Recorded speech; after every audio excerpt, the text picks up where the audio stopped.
What is up, YouTube? It's your boy G11 back at it again with another episode of Homie Talk, where we have real discussion about real things happening right now.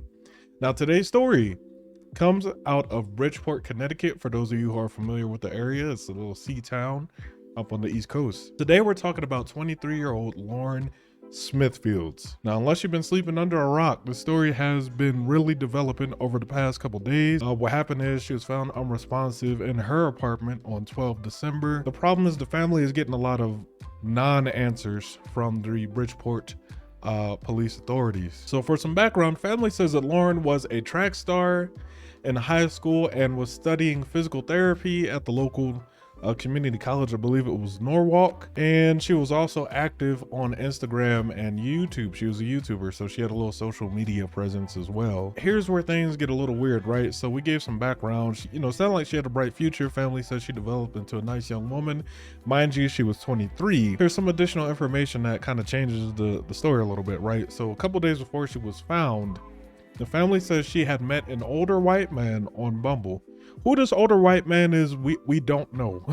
Okay, we don't know who this guy is. No picture, no name, nothing. Just an older white man. For those of you who are familiar with Bumble, it's very similar to Tinder, right? You swipe left, swipe right. It's location based. But the difference is with Bumble, the woman has to message first. So they had to have matched, and then she had to have messaged this guy, and whatever. Now I will say this. I'm not judging the situation, but her age was 23. They said older white man, so I'm assuming he's at least in his late 40s to 50s. That sounds like older white man to me. Okay, maybe even 60s. We'll say 50s, 60s for an older white man, right? Now, what does a 23-year-old have to do with an older white man? Well, I mean, let's just be honest here. There's probably some tricking involved in this. I'm not judging her. Do what you got to do. People do it every day. We talked about this. It's a line of work. Okay, this is where the story gets interesting, because apparently the only reason authorities were alerted was because that same older white man had reached out and told authorities. And this is according to various news outlets. It's like one of those situations where typically, people who find the deceased, right? Normally it's a family member. Someone's going over to check on them because they ain't heard from them in a little bit. Maybe even a boyfriend, right? Husband, wife type thing. But this was just someone she met on Bumble. How would he have known to alert the authorities about her being gone, essentially, unless he was there? That's the part that's missing here. They just said he's the one who alerted them. How and why? That's what I want to know. But to that point, I want to say you guys got to be careful when you're out here on these dating apps and you're meeting folks, men and women, because just as easily as women get victimized, men can become victims of stuff too. You just never know what you're going to get or who you're dealing with, much like real life, right? But with the dating apps, you got a picture and you just have messages. You don't know what that person really is like. An interesting part about this story is Lauren's brother, Lakeem. There's an article where he's saying he asked authorities about the older white man. He's like, hey, what's going on? Is he a suspect? Is he, the authorities told him this, quote, he was a nice man with no need to be investigated. Now, I don't know about you guys, but that's a bullshit answer to me, okay? Everyone that had last interactions with Lauren should be considered a person of interest or a suspect until they're investigated. Now, I'm not a policeman, okay? I'm not a detective.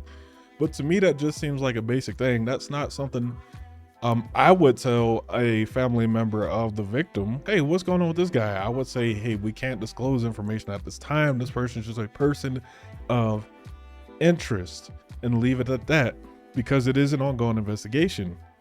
But you don't tell him he's a nice man and doesn't need to be investigated. Like, that's really not, that's strange, y'all, okay?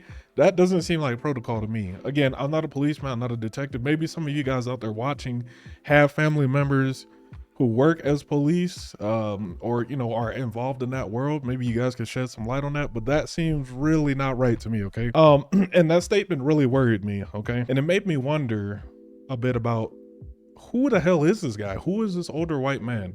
Does he have some kind of pull? Does he have connections to government or police? Because again, they have not released his name or information about who he is.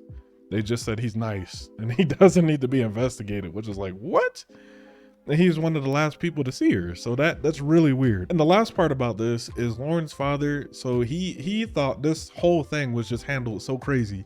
He paid out of pocket to have a second autopsy done, because the whole thing is they said she was found unresponsive, which would suggest some kind of drug use, right? Like an overdose or something like that. Usually when we see articles where it says the person was found unresponsive, usually it's connected to like an overdose or something like that.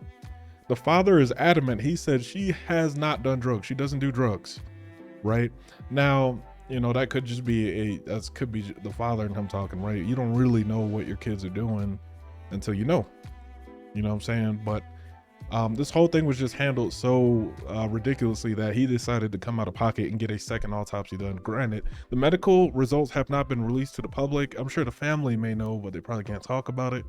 But he got a second autopsy done. And again, mind you, officially the Bridgeport police have said this is an ongoing investigation, so this is far from done. But you know, that's the whole reason I wanted to talk about this today, is just to bring attention to it, because there's so many unanswered questions and it's really suspicious circumstances to me.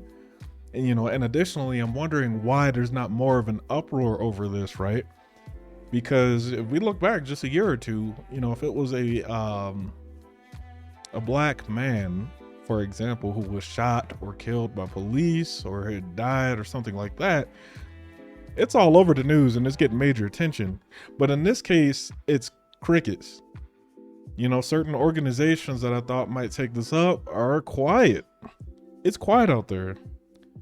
You know, what about our black women is what I'm saying with this. I'm a feminist, okay? Now, not in the way most of you guys think, but I care about our women. I really do. And this just has me, you know, questioning a lot of different things. What about our women?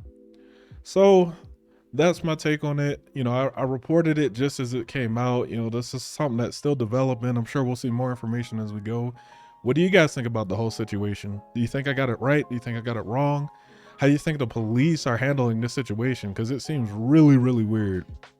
You know, as always, if you guys agree or disagree, let me know down in the comments below. Make sure you hit that like and subscribe button for the YouTube algorithm, and you get notified when more content like this drops. Come join the conversation.